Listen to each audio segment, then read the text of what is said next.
what children need, what we all need, is to feel loved and safe. And it's less about being perfect and more about being a human and holding space for humanity. And we will make mistakes, and we owe it to ourselves to grow and learn from these mistakes.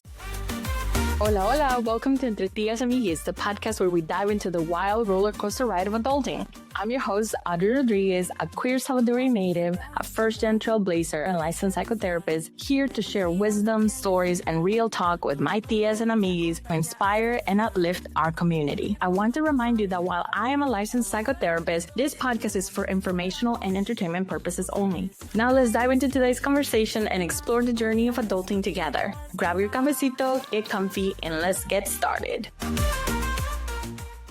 Hello, welcome to another episode of Entre Tías y Amiguis. I'm so excited to have Doctora Melissa with us today. I've been in community with you for a couple of years, and I've seen you just like here and there, and then I bought your book, I've read your book, and so I'm just so thrilled to have you with us in the community because I think folks are going to get a lot from our conversation. And so to begin, Entre Tías y Amiguis, we always make space for like the parts of us that inform our journey, right? So I always invite my guests to introduce themselves, their origin story, how did they get to this point in life, both in their personal or professional life to the degree that they feel comfortable, and include any of those identities that inform the lens so that our audience can get to know you. Thank you so much for inviting me to be here. This feels so special. My name is Dr. Melissa or Melissa Londono Connally, and my pronouns are she, her, ella. I am Colombian-American. I'm the daughter of Colombian immigrants. I also identify as an artist, a licensed psychologist, a mom, and a wife. And I think that especially as like the daughter of immigrant parents, I think that there's just like a lot of sensitivity to like context and how parts of us are seen, and recognized, as our context changes. And so I think that this has deeply, deeply informed the ways that I engage with others. Amazing. So excited to have you here. What has been the journey of becoming Doctora Melissa, who is supporting families, caregivers, and the inspiration to write this amazing book to support families as well? So kind. I think one version of this story is I was interested in a lot of different things, but my motivation was to get all the education that I could get so that no matter what I decided to do, nobody could say I hadn't done enough. Like I saw this happen to family members and I was like so resolved. I'm like, this isn't what I want for myself. I think I also was motivated, out of respect for like my family members and what they went through. And also just out of like gratitude, right, for having access to these opportunities. So I went and I double majored and minored in undergrad. I got my BFA in drawing and painting and I studied psychology and I minored in Spanish and I was an honors student. And then I went into the doc program. And I think in a lot of ways, like this was fantastic, right? It really freed me to have access to just all these opportunities in the education and helped me advocate for myself better. But in other ways, there was a cost to that, right? Being really compliant with like the grind in graduate school just came at a cost. And so I think it was really important after the fact to ground back in what I was doing, what mattered to me, what I wanted my life to look like. And so I think for me, personally and professionally, it's like constant observation of like finding balance and congruence in my life and trying to do the things that I really care about and that feed me because, when we do this work, we're giving so much of ourselves. And so that means, offering back to myself that which we offer our clients. What I hear from your story, the little bit that you share, is how you kind of piece all these parts of you that have needed attention. The Spanish, the arts, the psychology, all of these things, you've been able to like bring them together to meet not only the needs of the people that you're serving, but also to make sure that you are meeting yourself.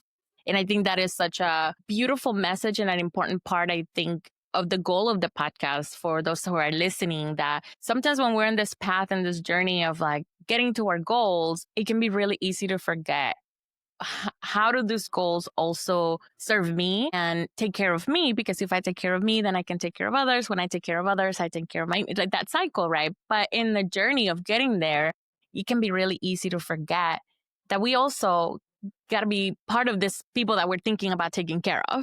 Mm-hmm.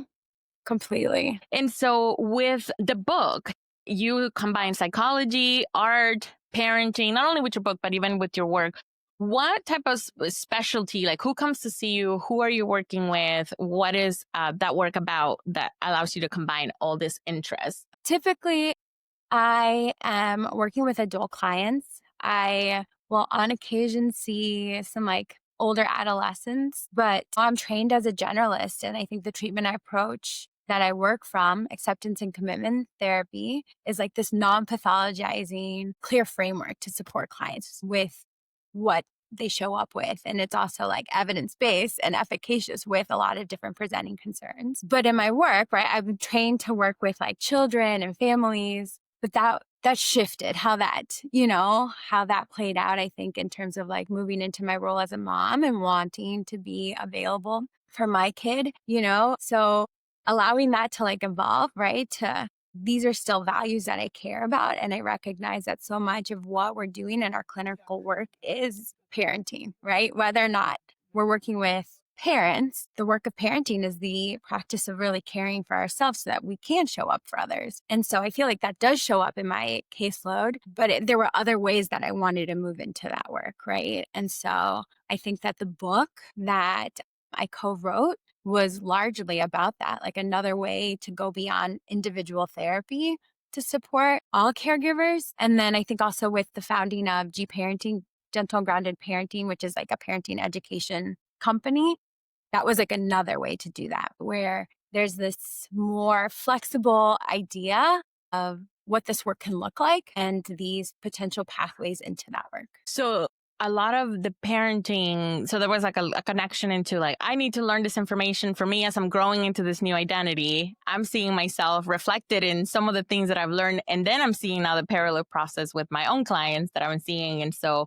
I'm going to build what I need and also what is going to serve other people. And I think similarly to you, even with the podcast, I have found myself in like this, like I want to make the information that we have available in our therapy rooms and the privacy of our therapy rooms. Sometimes like we forget that like this is not common conversation that some folks are having. And so I imagine with your book as a addition, adjacent to the therapy work has also allowed opportunities to bring the topic of trauma, topic of parenting in more, or maybe in less threatening ways that sometimes the therapy room can feel like. Mm-hmm. Mm-hmm.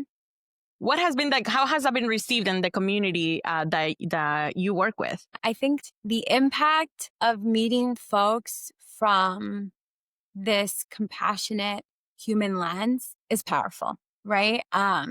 I think that what we know about the work in compassion, like the research in compassion, is that doesn't always feel accessible for folks, right? Mm-hmm. That there's a lot of what they call backdraft that shows up when folks get in contact with compassion for the first time. And so, just being able to be like, this is what's happening in your body. This is the human experience. This is how our nervous systems are set up. You're not wrong for how you're feeling or interacting with the world. But if we can understand what's happening, right, then we get to invite in more compassion and we get to be better attuned to like the messages that our bodies are giving us. And so big picture, I think it's received really well. I think it's like so necessary. I think this is necessary across even more spaces, right? To hear these messages of just like openness and care and understanding. Mm-hmm. I think that so many folks that as a barrier to accessing their mental health services in whatever holistic way you want to approach it, a lot of the times, at least in my work from the generational healing perspective, it can feel like a betrayal. It can feel really complicated to give name to these experiences that maybe they have been like really private or that you just have accepted as normal. And so in my work with generational healing, I also use the lens of compassion a lot because I agree with you that the more that we understand that, I generally want to believe that nobody is out here trying to harm people like on purpose, right? That we're doing the best that we can and that in the best that we can harm others. And so it's like being able to hold the both and with compassion that compassion at times, I've been accused of being too nice of a therapist type of thing, right? And it's just like, well, I'm trying to hold you accountable, but I don't need to punish you. I don't need to like finger wag at you in order to bring accountability. And then the responsibility of, now that you know, how do you do that differently? But compassion can be a really hard thing to access. I think that it's a strange, maybe thing to hold out loud and say like, yeah, a lot of people, a lot of us have a hard time with compassion. And the more that we understand our story, the more that we understand and build that empathy for others, including ourselves, the more that that compassion can become a really powerful healing tool. Totally. I think also it might be helpful for listeners, and maybe you've gone through it in other interviews, but like compassion, the research breaks down compassion into like mindfulness. So this is like that awareness of like what's happening in our bodies, like meeting that with openness and non-judgmental recognition. And then there's the self-kindness. So I think sometimes people just associate compassion with that, right? But that self-kindness is like meeting our experiences with like understanding or warmth, right? That oftentimes are more accessible to offer to another person. And then the third component is common humanity. And this is really tapping into this understanding that like we're not alone in our experiences. And our minds will tell us that we are when we're in the thick of it, right? And so the more that we get to talk about these things, the work that you're doing with inviting in these conversations, it helps to destigmatize and hold space for everything that is. I always forget that in the research, the common humanity is such a big factor. I don't think I've mentioned that recently. So as you bring it in, that part of the compassion, right, that we extend to others and the ethical storytelling and the ethical viewing of our story, when we are more compassionate to ourselves, then we can offer that compassion back to others as well. And that can be like really healing and powerful. And, I'm not a parent. I'm an amazing tia. I'm just an extra bonus adult. But we're hard on parents. So parents being able to access compassion must be so compounded because the shared humanity now has to kind of have the competition with this little human that you probably care a whole lot about. And the shared humanity implies that you too, as a parent, are taking care of yourself. What are some of the barriers or challenges that you see in terms of parenting, caregivers, being able to access that compassion for themselves as they focus on the little ones, or mid-sized ones that they're taking care of, because they're not always like tiny ones, right? Like we parents parent adults as well. And so throughout that life experience, what are some of those challenges that you see for caregivers or for parents in terms of accessing compassion? That's a fantastic question. I really appreciate first, I want to acknowledge that like you're at the and you show up, and I really hold, and even like the co-founder of G Parenting, what we really hold is this understanding that like parenting should be done in community, that we're built to be in community, that we're meant to not feel isolated in our experiences. And so I think that when we do buy into those thoughts that I'm the only one who feels this way, or I'm the only one who like reacted in this way, there's so much shame around that. And there's so much pressure, and it can be harder and harder to access what we need because of those like perceived barriers, and they feel so real. And sometimes they really are real, where we are getting like that direct feedback from others that like, this is wrong, or this isn't enough, or you're lacking. So I think that that's a big piece of this work, is the isolation that can happen, or this idea that we're meant to do this alone. Could you tell us a little bit about gentle parenting, or the G parenting that you're talking about? Because I think that there's also something that is very, very commonly being talked about. And at times there is this clash that I see online around permissive parenting and gentle parenting, passionate parenting versus permissive parenting. Would you help give our audience like a little bit of an understanding of this work that you're doing with your co-author and co-founder, in terms of rewriting how do parents see themselves, and how do they parent? Because many of us first gens, or just the adult children of immigrants, right? Like many of us are having to learn to do this adulting in a very different way, not because the way that our parents did it was wrong. They did the best that they could, but our current lives require something else. And so could you talk a little bit about what that compassionate, gentle parenting looks like? Why is that important? Why are you focusing on that work? And how are you, encouraging folks to see themselves? through this lens? Yeah. So I think you're right. I think that there is like this movement towards like gentle parenting. And sometimes now this is like being parodied or like dismissed. But essentially, when we come back to the research, what we have always known in terms of parenting is that authoritative, not authoritarian, the one with the rigid boundaries, and not like the permissive, passive parenting, right? With like no boundaries, but Mm-hmm. this like having clear boundaries that really meet our humanity, right? Is what works and helps to establish those like secure attachments, right? So children learn from their caregivers that they're safe, right? That like all of their experiences are safe and they can have these responses and be loved and be held and like help to feel regulated through their experiences. I think the language gentle is just another way to help bridge this conversation because I think that there is this movement now for these like adult children to be like,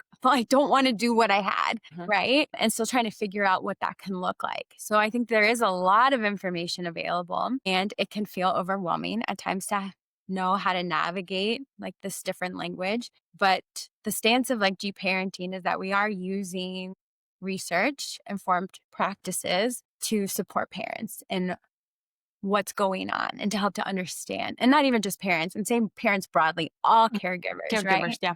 To meet their children in their lives with that attunement, with that co-regulation, with this understanding that like these brains are developing. And if you're struggling to stay regulated, why would you put that expectation on a child, right? Like, how can we really understand their behavior and context? How can we support them? And knowing that if we really want to do that as parents, it means also noticing what's happening in our own bodies, right? So essentially, it's allowing the humanity to be present, right? Both for you and for child. That is so beautiful, the way that you describe it, because I think that there is a misconception a lot of the times that this gentleness means that you just do whatever.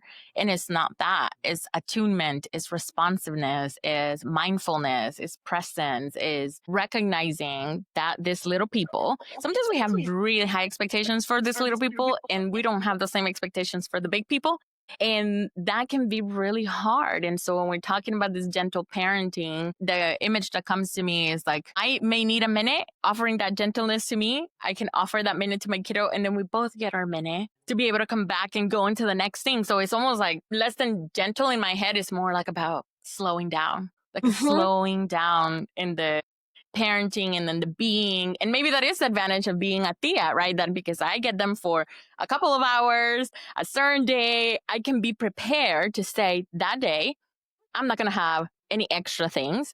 I'm going to be fed. I'm going to be rested. I'm going to be prepared to receive the kiddos. And as a tia, right? Then it's just like, oh, there's such a pleasure. Of course they're here. Bring them anytime. But I could imagine that living in this state ongoingly while also taking care of yourself, taking care of your job, taking care of chores, taking care of grocery shopping. What a necessity it is to slow down. What a gift it is to slow down in this way that you're explaining through gentle parenting versus this permissiveness idea. 100%. And also living through unprecedented times for too Yes, many we times. can't forget that. I think also I'd like to also speak to how painful it is, right? To like navigate this work while not having a framework of what this looks like, right? That naturally many people would buckle at this idea of being gentle when this isn't what we were exposed to, right? And does that question the relationships with your own attachment figures to say, well, I felt like there was a lot of harm that happened here, you know? And so it's daunting. It's a heavy place to move into. Mm-hmm. And so I think another big piece of this is recognizing that, and I know that you probably speak to this as well, is that healing isn't linear, right? And that there are many ways to move into this work and recognize how much we have the capacity to work with at any given point. Mm-hmm. The next question that I kind of have for you goes into this role of creativity, right? And I think that the way that my brain is kind of making this connection is about how creativity has to be like, it must be like a key element in this, like parenting differently than how you were parented before. Because many times I think we associate creativity with like can you draw? Can you paint? Can you do these things? And there's that creative part of like the craftiness and the handiness and whatnot. But there's also this creativity of mind of, I don't have a role model. I don't have a framework of how I may want to do this. So being able to see this also as an opportunity to create something new and to be creative. And so if there's anything in there in that question around how are you using creativity, both in the tangible way that we think about creativity, but also in this other more mental, emotional creativity, because I think that's also part of the generational healing that I like to think about, is that we're doing things that nobody else did before. And that's no judgment, no fault of anybody. We just get a chance, an opportunity, privilege, a space to do it differently. And that can be really exciting and really daunting. So how do you use creativity in your work with caregivers and parents? It's such a great question. I think there are three main things that are showing up for me. One, when I think about art or creativity, essentially it's this practice of like moving into a space of like observing, right? Like we are taking in information, and there's also this like willingness to be with that ambiguity, right? Like, I don't know how this is going to turn out, but I'm going to move into it and stay present with whatever shows up, right? And that's how we grow in that way. So I think that that's worth acknowledging. I think it's also worth acknowledging that like with like deep parenting, like the content and the resources that we make, like there are lots of activity sheets. So that gives another opportunity to move into like expression and experiential practice. And so we get to try on, and there's an opportunity to like relate to some of these concepts in new, different ways, hopefully, right?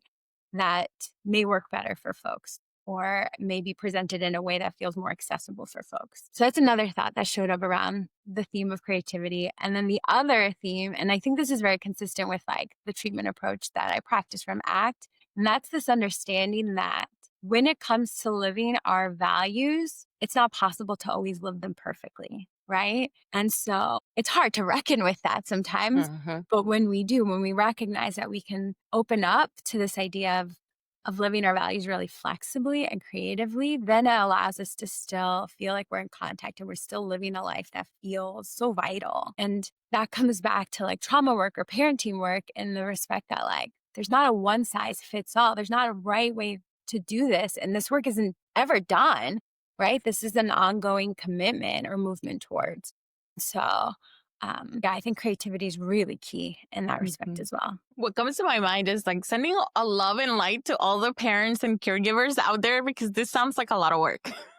Yeah. And this like idea of gentle parenting and the mockery of it, right? I think sometimes there's this assumption that you're just like running wild, but on the reverse, my goodness, like hearing how hard it can be just to be taking care of ourselves and regulating and being mindful and staying present and all those things. And now to be able to share it and to do it mindfully, and to what is that concept of like the good enough mother, right? That we're not expecting perfect parents and perfect caregivers, but we want people who are aware of their responsibility and are doing their best in a creative way because of that recognition that you maybe are trying to do something that hasn't been done before, that you haven't seen done before. And in that creativity can be a lot of work and also can be a really exciting opportunity. So thank you for all the work that you do in raising good humans, because y'all like are doing amazing work. So thank you for the rest of us that have chosen the different road, and how beautiful the work that you're doing. I wanted to ask more specifically, more narrow around the Latinx community, right? And so you are of Colombian descent. And so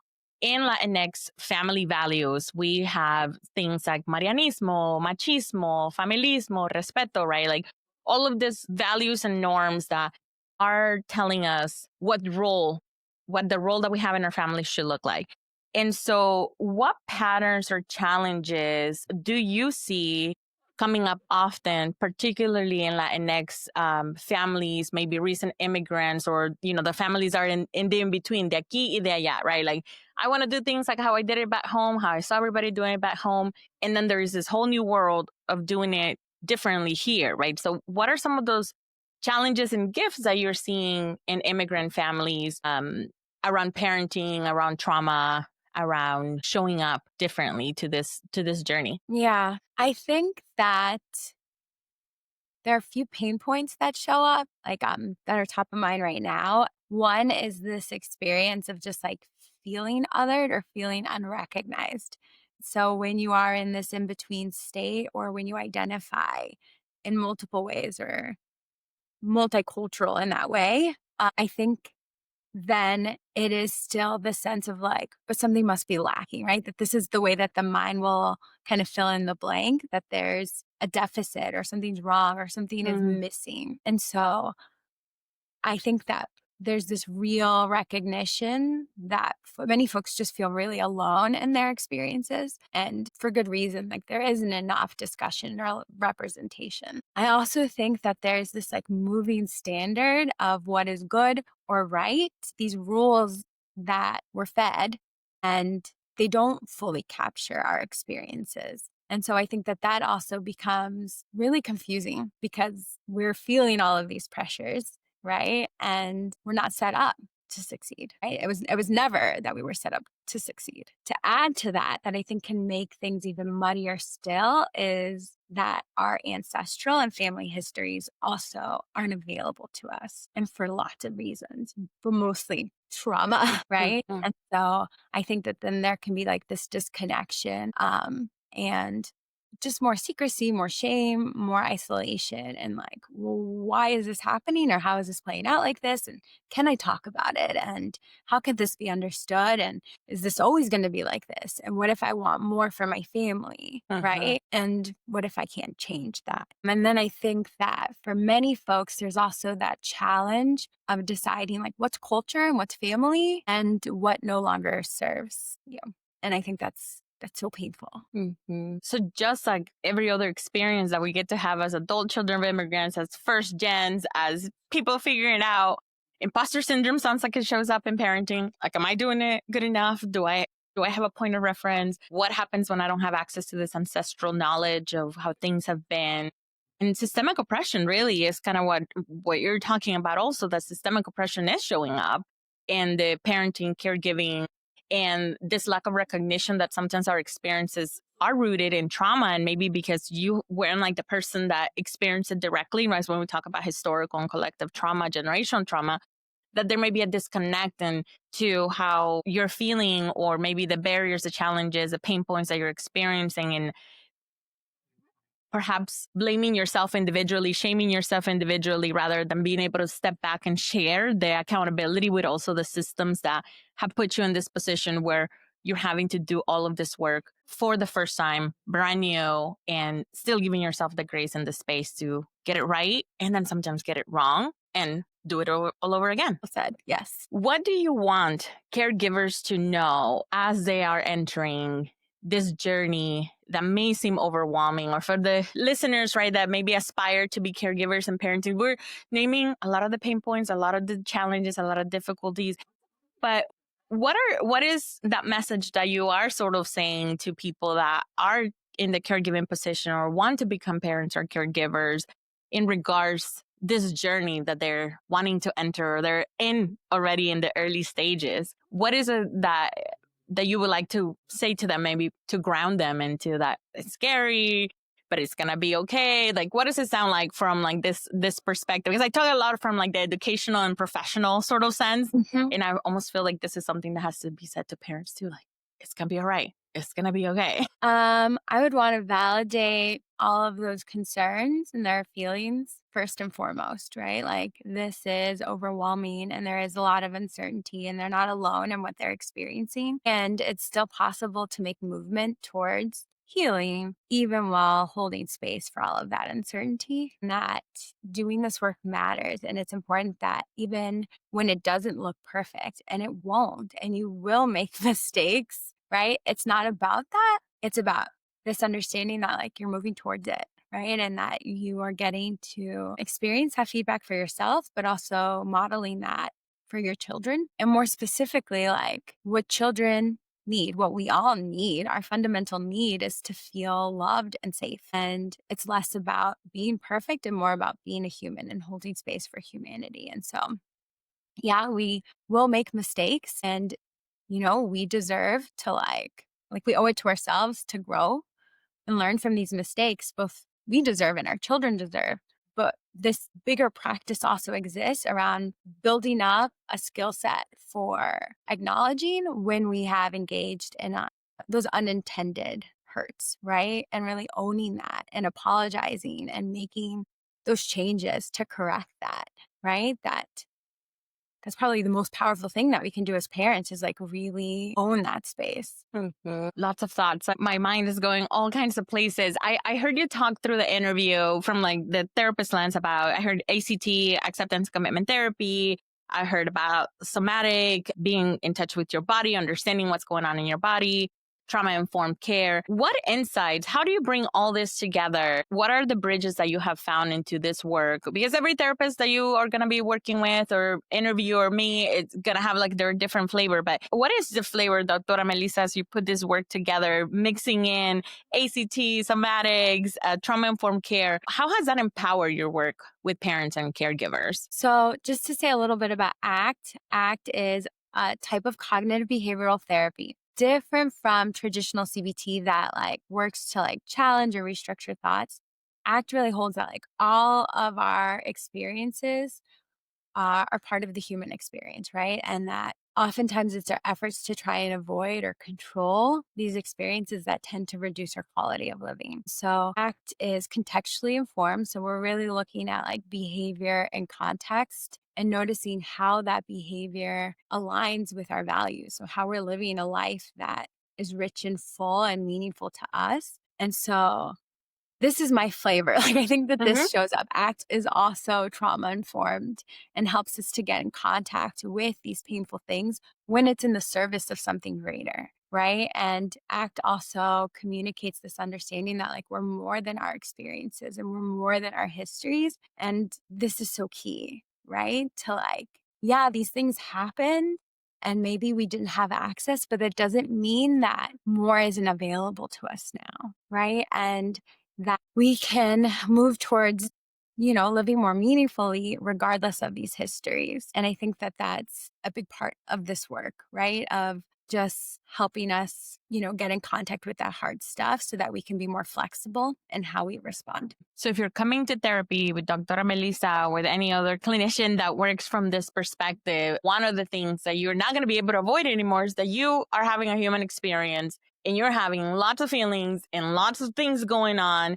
And while maybe the autopilot is to ignore the hard things, that actually happens. Leaning into the hard things is where the opportunity to grow lives. And so many of us sometimes have been scared to begin those journeys because it can be really overwhelming at the beginning when you're confronting or naming or realizing what is happening in the context, right? What is happening in the big picture? How did we get to this moment? And so maybe for folks who are about to start their healing journey or, are listening to the podcast because they're not ready yet to go in a little bit deeper, I think for me, is the encouragement, right? That the hard work pays off, that the hard work is part of the journey and that it also will pass. You will get a little bit more familiar with this harder feelings and there are going to be tools and skills to manage those harder feelings. And so to not let the fear of what might be getting opened up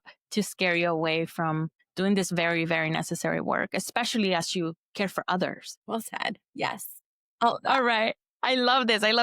So I'm going to throw you a question. And so let's see kind of how it comes out because I'm going out of the guide, but it makes me think about, I work with a lot of adult children, right? We all are someone's adult kiddos. And so what are some of those things that from parenting that shouldn't stop when you're like little as a parent, keep going even as your kids grow, but also how do we invite our own parents, our adult parents, right, into this compassion, giving them compassion, but also asking for what we need. I just had my mind is just making some thoughts in regards to some of the audience here that may be having for the first time some conversations with their parents about how they were parented, or maybe as they are now parenting little ones, they're having like this, your mom doesn't agree how you're being a mom, or your dad doesn't agree how you're being a dad, right? And so like the way that like your own childhood experience then is kind of tied into your parents, but also your children. So something around there. How would you encourage, what would you say to the people that are finding themselves in that middle of investigating,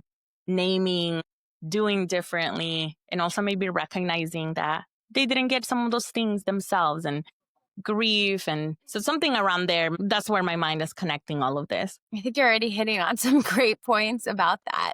I think it would be my hope that they can meet those recognizing those, whatever's showing up for them with some curiosity, like just really moving into that with like, yeah, something's here.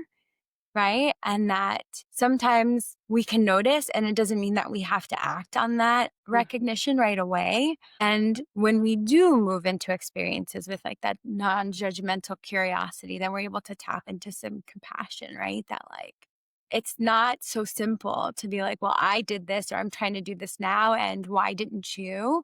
Unless we really understand people in context. And I think that there are a lot of expectations, a lot of hopes that can show up here. And I think it's also really important to hold those really lightly, right? That like, of course, when you're accessing this healing and you're looking to your parent and you're wanting this to look different, or you wanting more for them, that we don't get to control that. We don't get to choose that for them.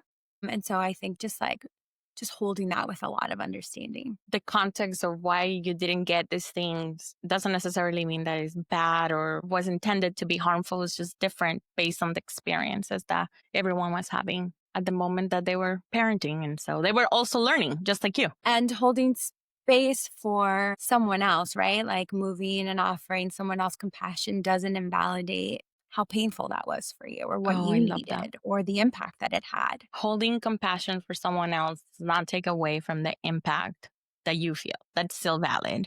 And there is a way to hold compassion into that as well. What a beautiful conversation, and what beautiful work you're doing. What do you wish younger version of Doctora Melissa knew about where she's at nowadays? Like, what would you say to that younger version of yourself? Maybe that is shocked that this is the work that you ended up doing, or maybe it's like, no, in alignment. I knew this is what I was going to be doing.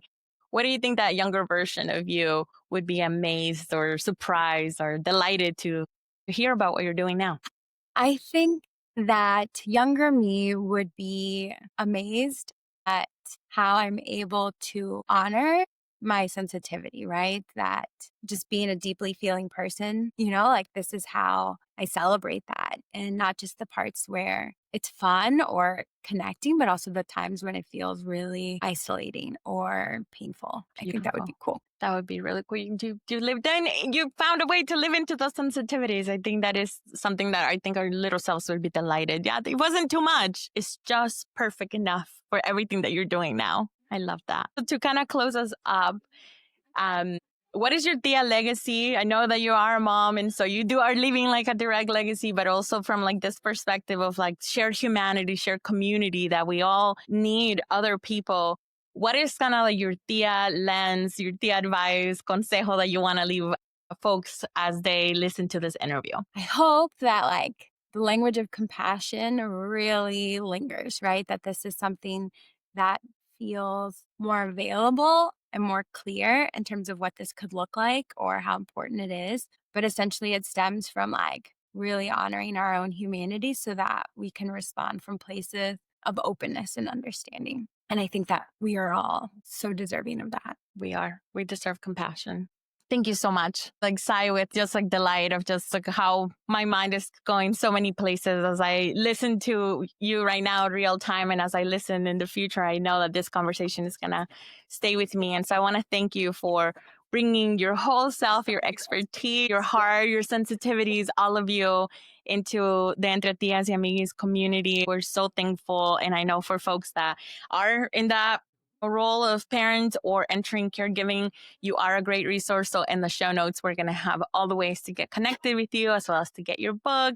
But we thank you so much for the time and for sharing community with us. Thank you. And thank you for your work. This has been a genuine honor. Thank you. Thank you so much, Doctora. Until next time, y'all, Entre Tías y Amiguis will coming back next week with another amazing guest. And today, a delight. I hope you enjoyed it. Bye. If you enjoyed this episode, please subscribe, leave a review, and share with your tias and amiguis. Your support helps us reach more people and continue these important conversations. And don't forget to follow us on social media and stay connected. Until next time, remember to take care of yourself, embrace your journey, and keep living life with heart, vision, and creativity.